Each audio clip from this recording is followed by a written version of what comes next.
जिसने जिस्म की आंखों से देखा वो सैयदना अबू हुरैरा है। और क्या इरशाद फरमाते हैं मा रअयतु शैअन अहसन मिन रसूलिल्लाह सल्लल्लाहु अलैहि वसल्लम।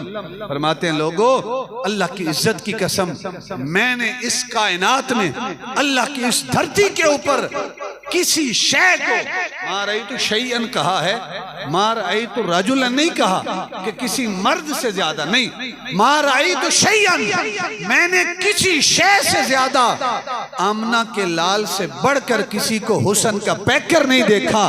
अल्लाह की जितनी मखलूक है, चाहे वो जमीन है या आसमान है, वो सूरज है, वो चांद है, वो अल्लाह की कहकशाएं हैं, वो सितारे हैं, अल्लाह की जितनी मखलूक है, इस तमाम मखलूकात में से अगर सबसे बढ़कर किसी को हुस्न का पैकर देखा है तो वद्दुहा के मुखरे को देखा है।